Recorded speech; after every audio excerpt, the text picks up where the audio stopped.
Tudo bem com vocês? É uma grande alegria estar aqui. Eu queria, antes, me direcionar especificamente ao Gabriel. Cadê o Gabriel? O Gabriel está ali. Queria agradecer aqui de púlpito a vida dele, porque ele que conheceu o movimento Aletheia inicialmente e a gente entrou em contato. Foi por causa dele que pudemos ter essa oficina hoje à tarde. Então, glória a Deus pela sua vida, Gabriel. E queria me apresentar um pouco mais. Meu nome é Daniel Pequeno. É sobrenome mesmo, não é nome artístico, ok? E eu sou casado com a Sara, pai da Júlia. Uma bebezinha linda de 5 meses. E congrego na igreja Ministério Restauração e Vida. E lideram um movimento de evangelismo chamado Movimento Aletheia, que é um movimento que tem como objetivo evangelizar e também auxiliar outros irmãos nesse sentido. E eu compartilhei hoje à tarde que eu passei a conseguir evangelizar por conta de conteúdos online que chegaram até mim, conteúdos que eram lá de fora, do exterior, e o intuito é aplicar o mesmo aqui no nosso país, aqui no Brasil, de forma contextualizada. Eu falei aqui com eles que o objetivo do Movimento Aletheia existir em gravar evangelismo na rua é realmente vocês, é realmente auxiliar vocês, fazer com que cada um viva evangelismo como estilo de vida. Então também convido cada um, se vocês quiserem depois dar uma olhada lá no Movimento Aletheia, creio que vai ser também, se você não pôde estar aqui no workshop, creio que também vai ser abençoador para você. Então, queria convidar os irmãos para lermos em Lucas 15, Evangelho de Lucas, capítulo 15, a partir do verso 11. Provavelmente a parábola mais conhecida de Jesus. Ok? Eu vou ler na Nova Almeida Atualizada, se puder ter essa opção. Então, vamos ler. Lucas, capítulo 15, a partir do verso 11, diz assim: Jesus continuou: certo homem tinha 2 filhos. O mais moço deles disse ao pai: Pai, quero que o Senhor me dê a parte dos bens que me cabe. E o pai repartiu os bens entre eles. Passados não muitos dias, o filho mais moço, ajuntando tudo que era seu, partiu para uma terra distante e lá desperdiçou todos os seus bens, vivendo de forma desenfreada. Depois de ter consumido tudo, sobreveio àquele país uma grande fome, e ele começou a passar necessidade. Então foi pedir trabalho a um dos cidadãos daquela terra, e este o mandou para os seus campos a fim de cuidar dos porcos, Ali ele desejava alimentar-se das alfarrobas que os porcos comiam, mas ninguém lhe dava nada. Então, caindo em si, disse: quantos trabalhadores do meu pai têm pão com fartura, e eu aqui passando fome? Vou me arrumar, voltar para o meu pai e lhe dizer: Pai, pequei contra Deus e diante do Senhor, já não sou digno de ser chamado seu filho. Trate-me como um dos seus trabalhadores. E arrumando-se, foi para o seu pai. Vinha ele ainda longe, quando seu pai o avistou, e compadecido dele, correndo, o abraçou e o beijou. E o filho lhe disse: Pai, pequei contra Deus e diante do Senhor, já não sou digno de ser chamado de seu filho. O pai, porém, disse aos servos: tragam depressa a melhor roupa, vistam nele, ponham um anel no dedo dele e as sandálias nos pés. Tragam e matem o bezerro gordo. Vamos comer e festejar, porque este meu filho estava morto e reviveu, estava perdido e foi achado. E começaram a festejar. Ora, o filho mais velho estava no campo. Quando voltava, ao aproximar-se da casa, ouviu a música e as danças. Chamou um dos empregados e perguntou o que era aquilo. E ele informou: o seu irmão voltou, e por tê-lo recuperado com saúde, o seu pai mandou matar o bezerro gordo. O filho mais velho se indignou e não queria entrar. Saindo, porém, o pai procurava convencê-lo a entrar. Mas ele respondeu ao seu pai: faz tantos anos que eu sirvo o Senhor e nunca transgredi um mandamento seu. Mas o Senhor nunca me deu um cabrito sequer para fazer festa com os meus amigos. Mas quando veio esse seu filho, que sumiu com os bens do Senhor, gastando tudo com prostitutas, o Senhor mandou matar um bezerro gordo para ele. Então o pai respondeu: meu filho, você está sempre comigo. Tudo que tenho é seu. Mas era preciso festejar e alegrar-se, porque este seu irmão estava morto e reviveu, estava perdido e foi achado. Até aqui, vamos falar com o nosso Deus? Vamos orar? Oremos. Senhor nosso Deus e Pai, queremos nesse momento orar por cada um de nós, pelos nossos corações, e pedir que o Senhor possa falar com cada um aqui, Senhor, porque a Tua palavra é transformadora, a Tua palavra é viva e eficaz. E que o Senhor possa abrir os nossos ouvidos para entender o que o Senhor quer falar nessa noite, por meio da Tua palavra, Senhor. Em nome do Senhor Jesus, nós já te agradecemos. Amém.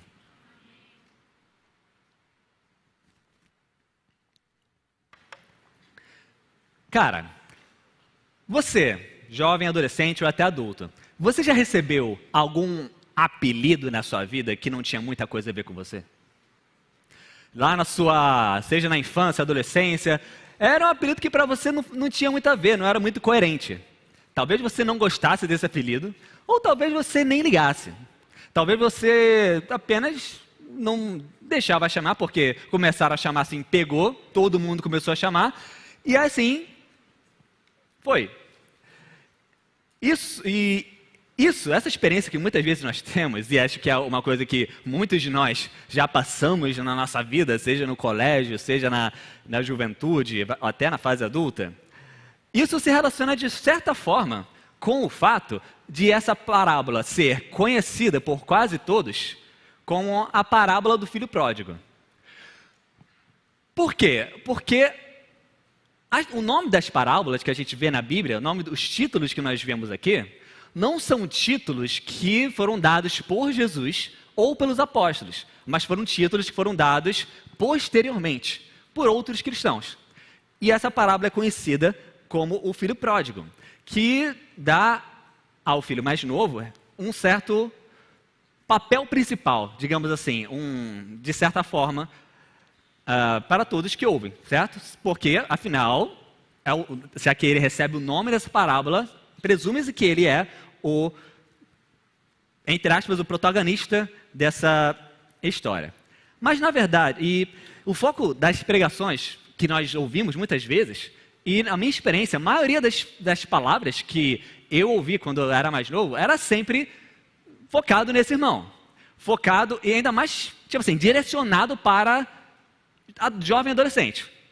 Afinal, fala do jovem, do adolescente que cresceu na igreja, aí se desviou, foi para o mundo, aí fez um monte de besteira, só que aí chegou no fundo do poço, aí se ligou, caiu em si, aí voltou para a igreja e se arrependeu. Aí tem o velho ditado de que o filho volta à casa do pai. Mas, na verdade, quando a gente vê o contexto, com quem Jesus está falando, a gente percebe o seguinte: Jesus não está falando de desviados. Até porque não tinha igreja naquela época. Tinha sinagoga. E Jesus também não está falando de ex-frequentadores de sinagoga ou algo assim. E nem contar uma história emocionante, algo que fizesse os ouvintes se emocionarem com a história de reconciliação de um pai que estava separado do filho. Então vamos entender melhor esse contexto. Vamos ler o início do capítulo? Vamos entender ali com quem Jesus estava falando, a que ele estava se referindo. Ali, mesmo em Lucas 15, ali a partir do primeiro versículo, diz o seguinte: aproximavam-se de Jesus todos os publicanos e pecadores para o ouvir, e os fariseus e os escribas murmuravam, dizendo: este recebe pecadores e come com eles. Então Jesus lhes contou esta parábola. Até aqui. Aí vem uma sequência de 3 parábolas, todas muito conhecidas. A primeira é a parábola da ovelha perdida, em que um pastor tinha 100 ovelhas, uma se perde, ele deixa as 99 no deserto e vai atrás da ovelha perdida. E quando a encontra, leva-a de volta sobre os ombros e chama os amigos para festejar, feliz da vida, porque havia achado a ovelha que havia se perdido. A segunda parábola é da dracma perdida, que uma mulher perde uma dracma, que era uma moeda naquela época, e ela, com empenho, vai à casa, começa a procurar na casa, acha a moeda. E aí elas também, da mesma forma, chamam as amigas para festejar, porque afinal, ela havia achado a moeda que ela tinha perdido. E por fim, a terceira parábola é essa que nós acabamos de ler. Portanto, meus irmãos, Jesus ele não estava falando contando uma história emocionante e nem falando da história de pessoas, apenas de pessoas que se perderam, mas está respondendo aos fariseus. Ele está se repreendendo por meio dessa parábola fariseus, pessoas, os líderes religiosos naquela época. Então ele estava, na verdade, se dirigindo a eles ao contar essa parábola. Era uma resposta diante da crítica, da murmuração deles. E essas três parábolas falam de coisas perdidas e achadas. As coisas perdidas são, obviamente, tudo aquilo que se perdeu. As achadas são aquelas que ficaram com as pessoas. São as 99 que não se perderam, as 9 dracmas que não se perderam e o filho que ficou na casa do pai. Aqueles que se perderam são como aqueles pecadores que estavam chegando adiante de Jesus para ouvi-lo. Enquanto aqueles que, de certa forma, não estavam ali não perdidos, teoricamente estavam ali com Jesus. Portanto, ao falar daquilo que havia se perdido nessas três parábolas, Jesus não estava falando, mais uma vez, de pessoas que estavam na igreja e depois se desviaram, mas está falando de todos aqueles, seja a pessoa que nasceu na igreja ou não, sejam todos aqueles que estão separados de Deus, todos aqueles que estão perdidos, todos aqueles que não são convertidos, que são, como ele diz aqui, pecadores e pessoas de má fama. E nesse contexto, realmente, quando ele diz que foram os publicanos e pecadores, é porque realmente eram as pessoas de pior fama na época de Jesus. Pessoas consideradas como os inimigos do povo. Afinal, e a gente muitas vezes critica os fariseus, mas muitas vezes a gente faz algo do tipo, não é? Imagina que você está rolando no Instagram. Aí aparece uma foto lá, de alguém na mesa, que você não conhece. Talvez um pastor. Aí do lado está um traficante, do outro lado um miliciano, do outro lado uma prostituta, do outro um político corrupto, na frente está um viciado em drogas. A gente muitas vezes, olharia para uma mesa assim e já julgaria a pessoa que está ali no meio. Muitas vezes. Isso é, às vezes, muito automático na nossa carne. Bom, enquanto os fariseus, como falei aqui, eles teoricamente representavam aquilo que estava achado, digamos assim, estava não perdido nessas parábolas. Mas nessa terceira parábola, você já parou para perceber que no final dela as coisas se invertem?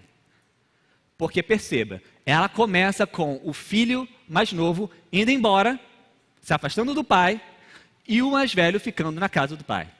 E ela termina com o filho mais novo, aquele que havia se perdido, dentro da casa do pai, festejando com todos, e o filho mais velho do lado de fora.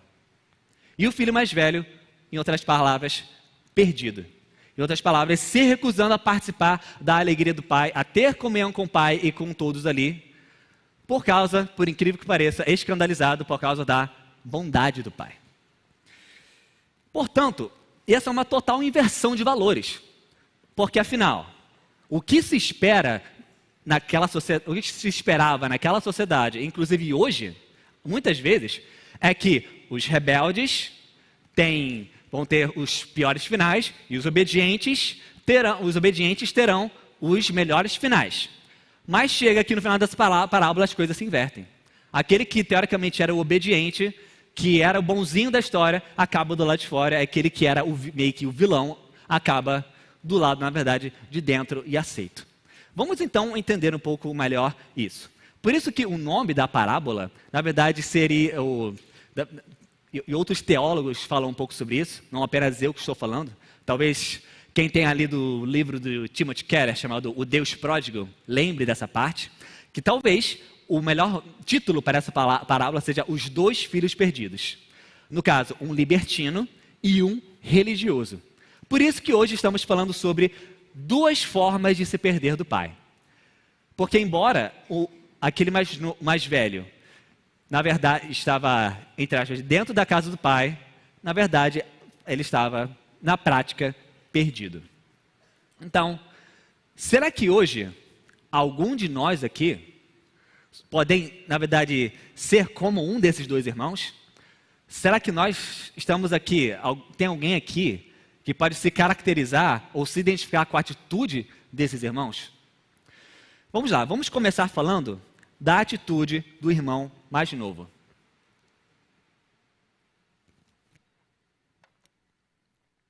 Quando nós lemos esses versos, os primeiros versos da parábola, algo que é só o versículo 12, né? Quando ele simplesmente diz: Pai, quero que o Senhor me dê a parte dos bens que me cabem. E o pai repartiu os bens entre eles. Parece uma coisa super simples, né? Assim. Mas, na verdade, meus irmãos, se nós pararmos para pensar, é que quando alguém morre, é apenas esse momento que os herdeiros recebem a herança. Não é? E quando o filho mais novo chega para o pai e fala para ter uma herança antecipada, ele estava dizendo o que para o pai?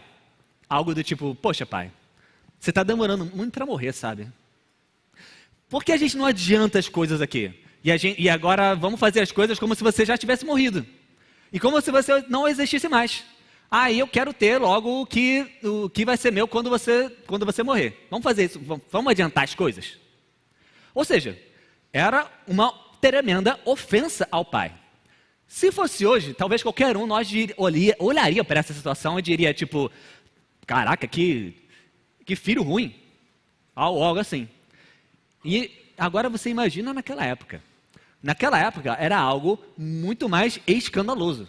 De forma que os primeiros ouvintes devem ter ficado ali com raiva de pensar nesse tipo de situação. Sabe quando você está vendo um filme e você acaba ficando com raiva de alguém no filme? Muitas vezes do vilão, né? O vilão alguém faz alguma besteira, alguém faz alguma maldade, aí depois você fica torcendo para a pessoa se dar mal. Provavelmente foi esse tipo de sensação que as pessoas ouvindo essa parábola tiveram. Mas por incrível que pareça, por mais surpreendente que possa parecer, que foi para aquelas pessoas, o pai aceita aquele pedido do filho. E talvez a gente olhe para esse tipo de situação, e até ainda mais as pessoas naquela época, e ache algo, primeiro, o filho ter esse tipo de atitude. E talvez, pior ainda, o pai aceitar. Porque naquela época era mais provável de que o pai desse um castigo duro no filho por pedir uma coisa do tipo, ou até expulsá-lo de casa, ou algo assim. Mas na verdade, meus irmãos, esse filho, na verdade, simboliza, como eu já falei, a todos os pecadores, todos os que estão perdidos, todos eles que foram perdidos do pai. Em outras palavras, se nós nascemos com uma natureza pecaminosa, se nós um dia fomos achados pelo pai, então significa que, na verdade, esse filho mais novo também simboliza nós. Porque lá no Éden, embora Deus tivesse nos criado de forma pura e perfeita, nós escolhemos em Adão viver independentes de Deus. Nós escolhemos comer o fruto de forma que nós podemos viver e escolher o que a gente quer. E que Deus não se meta na nossa vida. Então, na verdade, esse filho mais novo simboliza todos nós. Simboliza um estado que nós estávamos inicialmente, escolhas que nós fizemos inicialmente. De, na verdade, pegar tudo que Deus nos deu, seja a vida, seja os nossos sentidos, a nossa visão, o nosso prazer sexual, porque é algo que também foi dado por Deus, e a gente usar para nós mesmos e não para a glória dele. Nós usarmos do jeito que a gente quer fazer e não de forma que agrada a ele.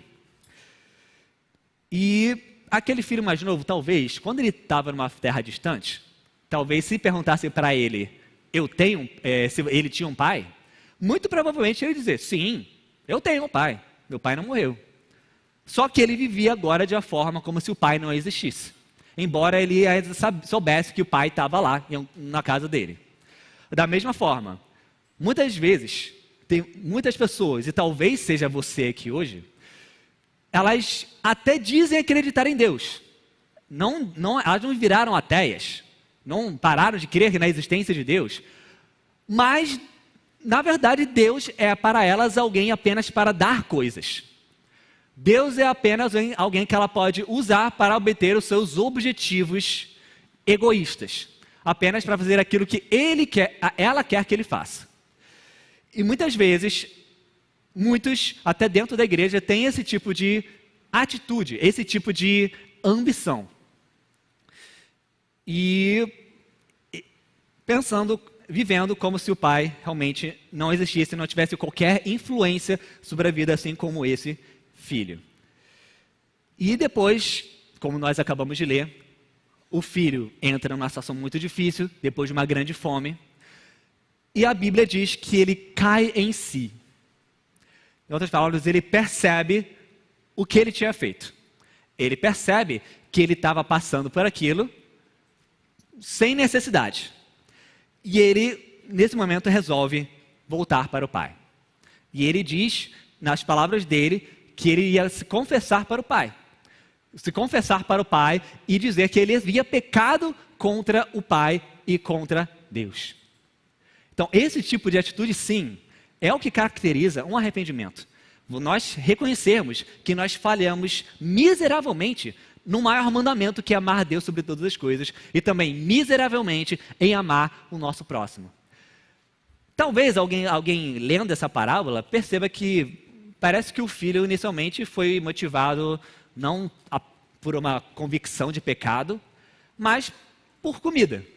Mas porque ali ele disse que estava passando fome enquanto os trabalhadores do pai estavam, digamos, com comida farta. Porém, a gente percebe na experiência de muitas pessoas que muitos são atraídos à fé, são atraídos à igreja, também por causa de problemas que elas estão passando. Às vezes alguém está passando por problema no casamento, às vezes está passando por problema financeiro, por problema emocional. Muitos aqui deram um testemunho de um vazio que estavam sentindo, e a partir daí vão se aproximar de Deus. Então, creio que Deus, ele também usa essas questões, tanto físicas como emocionais, como seja financeiras, para atrair as pessoas a ele, para que elas possam ouvir o evangelho e reconhecer que, na verdade, há uma necessidade muito maior que elas têm, que é de salvação.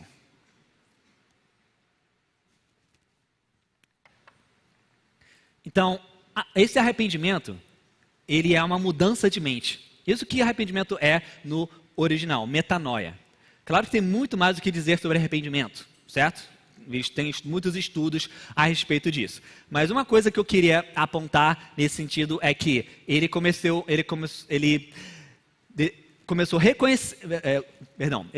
decidindo voltar para o pai e falar para ele que havia pecado contra Deus e contra ele.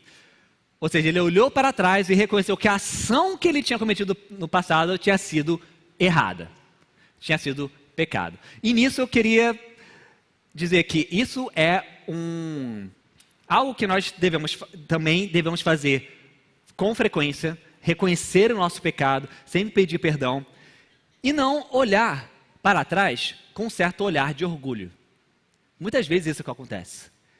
E nesse sentido, eu quero contar um testemunho pessoal a respeito disso. Vamos lá. Você hoje é adolescente? Ou você, e todo mundo que já foi adolescente? Muito provavelmente você já foi pressionado a ficar beijando os outros sem compromisso. Isso é uma coisa, né, que começa muito na adolescência de uma forma muito, muito forte. E já há muito tempo, certo? E vou te falar, gente, hoje eu estou com 31. Isso já há muito tempo já é muita pressão nesse sentido. E tanto que quando eu tinha 12 anos, as pessoas já me zoavam porque eu ainda não tinha beijado ninguém. Aí ficava falando, tipo, Daniel, acho que tu não é homem não, cara. E por aí vai. E aí eu lembro que com 14 anos aconteceu. 14 anos.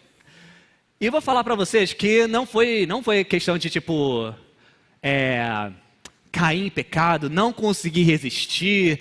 Não, gente, foi intencional mesmo, ok? Aí, só que depois que passou, amadurecendo um pouco mais e também olhando um pouco mais as escrituras, então eu decidi, sabe, só guardar esse momento para a pessoa que eu iria casar, ok? Beleza, passou um tempo, aí teve um retiro que eu fui, e no meio dos cultos, eu estava rolando, eu não lembro o momento exatamente, mas foi algum momento do culto, que eu vi como se Deus ali estivesse falando comigo sobre isso. Quando eu digo falando, não quero dizer que eu ouvi ele audivelmente cochichando no meu ouvido, mas que eu senti como se o Espírito Santo estivesse me levando a pensar o seguinte: olha, você não se arrependeu. Por quê? Porque mesmo que você tenha decidido parar de fazer, você não está olhando para a ocasião anterior com ar de arrependimento. Você está olhando com orgulho. Deixa eu botar um exemplo aqui para ficar um pouco mais claro. Acabou de passar a Olimpíada, né? E a gente viu o Brasil ganhando medalha de ouro em algumas modalidades. E a gente viu, por exemplo, a Rebeca, que ganhou várias medalhas. Eu nem lembro quantas, não foram várias não, né? Foram quantas? 2? Não lembro. Não importa. Mas ela ganhou medalha na Olimpíada anterior, ganhou medalha de ouro nessa. E aí provavelmente ganhará mais. Mas um dia a Rebeca vai se aposentar. Vai chegar na idade em que ela não vai poder mais competir. E isso é geral para todos os atletas. Aí, muito provavelmente, é provável, assim como outros atletas, que a Rebeca irá pegar as medalhas que ela ganhou e botar em algum tipo de memorial. Quem sabe botar na sala ou algo assim, para lembrar dos prêmios que ela ganhou quando ela foi atleta. Então, Deus me lembrou, da mesma forma, Deus me lembrou dessa experiência que eu tinha anteriormente. E viu que, embora, assim como no caso de um atleta que se aposentou, que não vai mais competir, mas olha ainda para as medalhas que ela ganhou como algo emblemático ali na vida dela, eu também embora tivesse decidido parar, eu ainda olhava para a minha experiência de beijo sem compromisso como se fosse uma medalha na minha casa. Como se fosse algo a se orgulhar.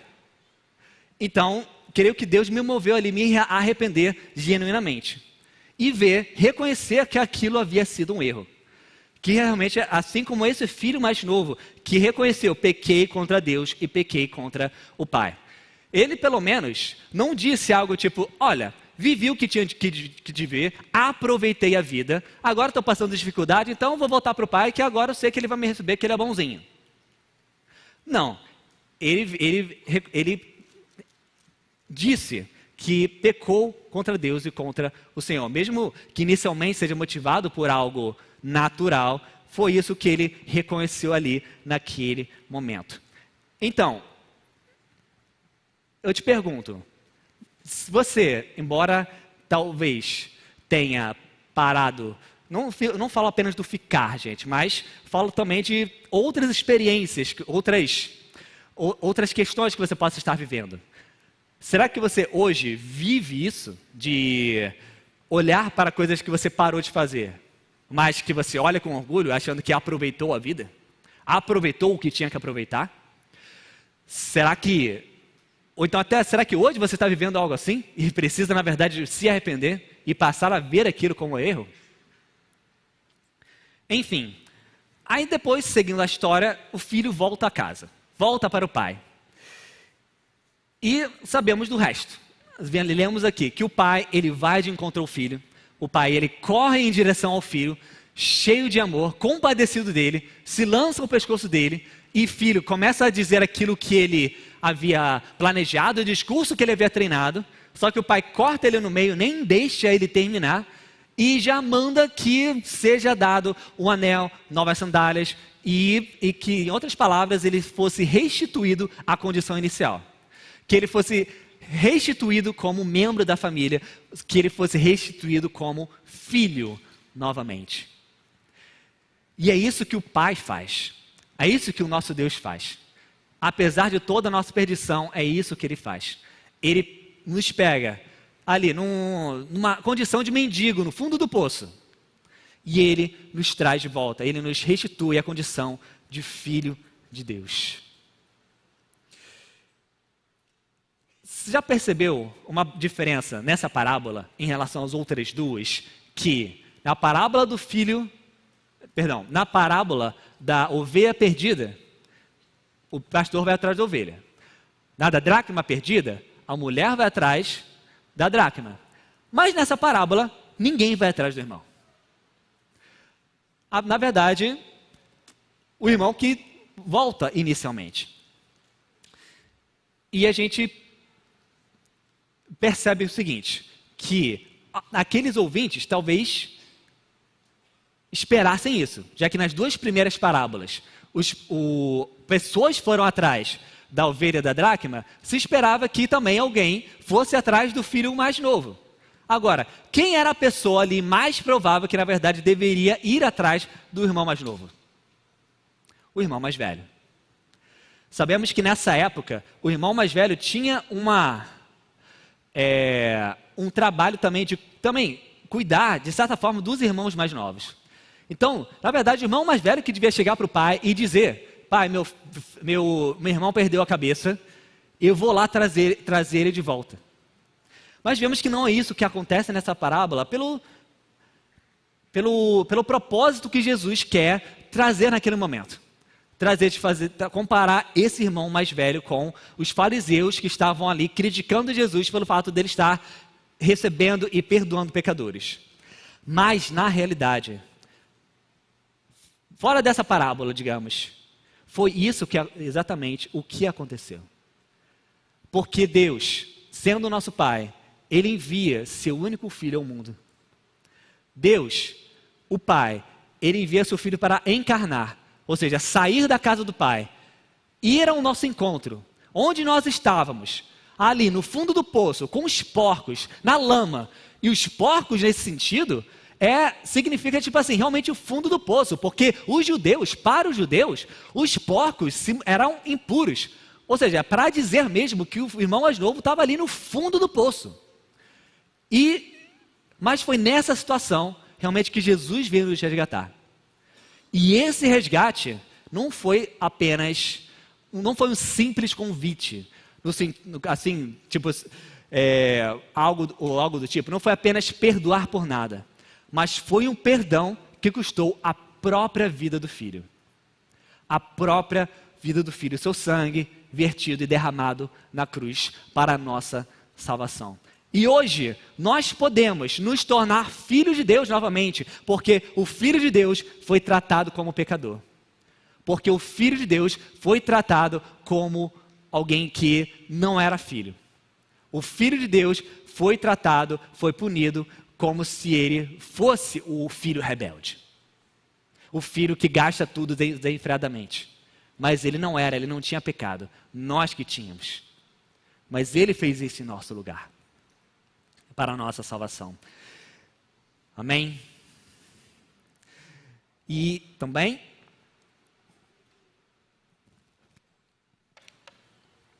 esse deve ser o tipo de atitude que nós temos, assim como Jesus teve. Também não podia deixar de falar um pouco de evangelização aqui. Porque assim como Jesus, ele desceu do céu e veio ao nosso resgate, nós também devemos fazer isso pelos outros. Lá no final do capítulo de João, Jesus sopra o Espírito Santo sobre eles e diz, ele diz, recebam o Espírito Santo, assim como o Pai me enviou, eu vos envio. Você tem o Espírito Santo, irmão? Você tem o Espírito Santo? Então Jesus te envia para essa missão, de falar do amor dele, de resgatar também pessoas por meio do sangue dele. E nós devemos nos engajar nisso. E essa na verdade, era, de certa forma, o dever, é o dever de quem realmente é filho de Deus, de alguém que foi alcançado por essa graça. Enfim, seguindo a parábola, vemos que o irmão mais velho, ele volta, e antes o irmão mais novo, ele havia sido um motivo de festa. O pai, ele manda matar um bezerro gordo, e assim, para ter uma festa com esse tamanho de carne, ele deve ter chamado muita gente. Ali, amigos, vizinhos, parentes e todo mundo para festejar esse grande acontecimento. E aí o filho mais velho, ele chega lá e ele ouve a música, pergunta o que era aquilo e descobre que o filho mais novo tinha voltado. E aí, qual é a reação dele? Ele fica revoltado, ele fica indignado e não quer entrar, não quer participar daquela festa. Sabe o que a gente percebe a partir disso? Que, na verdade, esse filho mais velho é igual ao mais novo. Porque quando o pai vai conversar com ele, o que ele diz? Eu tenho obedecido a você a todo momento, nunca transgredi um mandamento seu. E você não fez o mesmo por mim, nunca fez o mesmo que você acabou de fazer por esse filho desobediente e rebelde. Em outras palavras, sabe o que isso significa? Que, na verdade, a obediência desse filho não era pelo pai, não era por amor ao pai, era pelas coisas do pai. Porque, afinal, ele fica revoltado porque o pai não havia dado aquilo que ele achava que merecia, mas deu para aquilo que ele, segundo na concepção dele, era indigno. Então, olha só que a situação. Acaba que os dois, por isso que os dois são filhos perdidos, perdidos do pai. Porque o primeiro se afasta, está afastado por causa da sua obediência, enquanto que o segundo, por incrível que pareça, está afastado por causa da sua obediência. Porque ele obedecia, mas obedecia pelos motivos errados. Então, aquilo que ele tinha era basicamente uma casca. Era basicamente apenas o exterior, mas não era a motivação correta, não era a motivação que ele deveria ter de alguém que realmente ama o seu pai. Enquanto um quer obter as coisas do pai fugindo dele, o outro quer obter as coisas do pai obedecendo ele. E aí com isso, obedecendo ele, ficando com ele, ela passa a se achar digna das coisas, do favor de Deus. E aí é agradável para ela se ver Deus como algum tipo de devedor. Será que você, quando olha e compara a sua obediência com a obediência de outra pessoa, você se sente superior? Você acha que o outro é de certa forma inferior? Será que você, ao ver alguém recebendo alguma bênção, alguém que você julga mais desobediente que você, e essa pessoa recebe uma bênção que você não recebeu, e você se considera melhor do que ela, e aí você fica indignado, assim como esse irmão ficou? Quando vê as coisas acontecendo com os outros, então, às vezes a pessoa dentro da igreja que tem algumas fraquezas, pessoas que não estão na igreja, às vezes são mais abençoadas que você, e você fica indignado com essa situação, e você fica confuso diante disso, por que Deus está fazendo, está permitindo isso? Por que isso? Porque isso é o que acontece quando nós estabelecemos a nossa relação com Deus, a nossa identidade baseada nas nossas obras, baseadas naquilo que a gente faz, na nossa salvação baseada naquilo que é o nosso desempenho, os nossos esforços. E eu vou compartilhar com vocês, meus irmãos, que eu já agi como um irmão mais velho. Eu já agi como alguém que questionou a Deus. Teve um tempo ali na minha adolescência também, juventude, que eu vi que eu não tinha, ou então eu não tinha nascido de forma como eu queria nascer. Eu não tinha coisas que eu queria ter.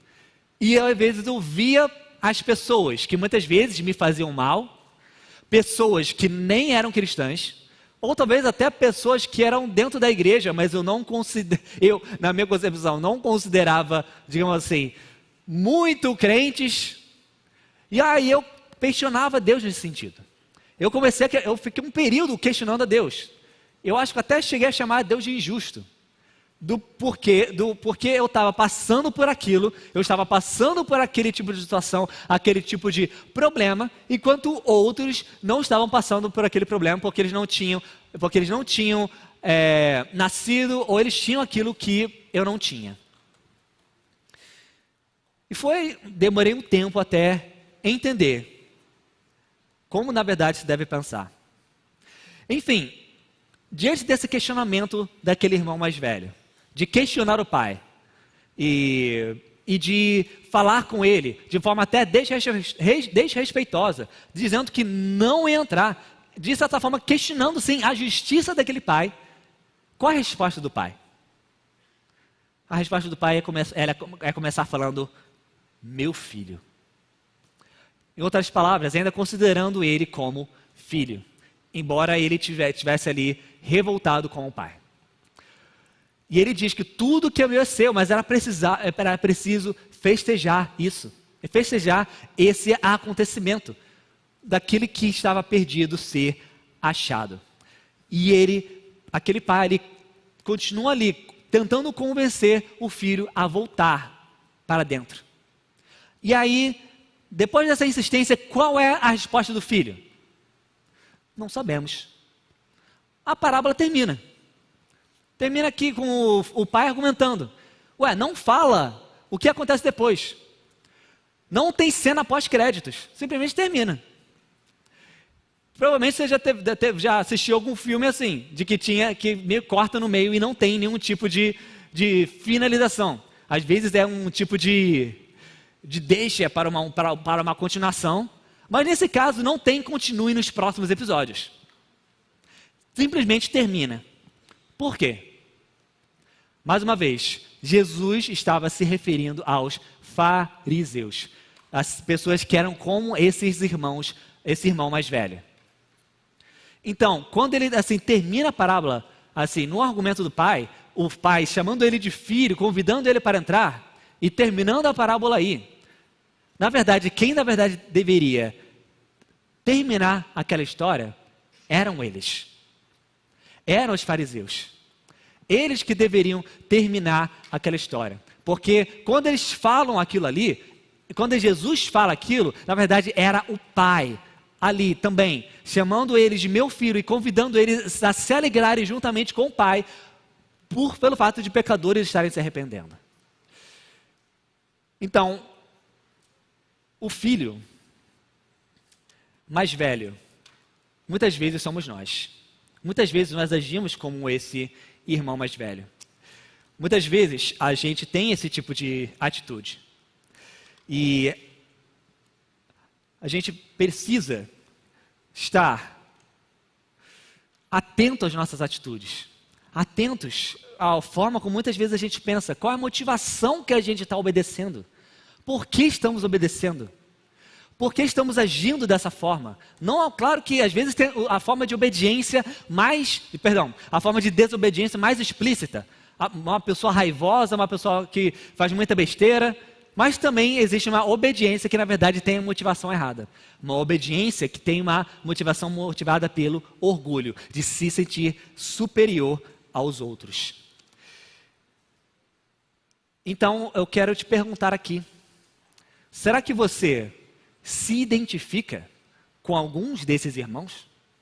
Será que você hoje se vê como o filho mais velho ou então o filho mais novo?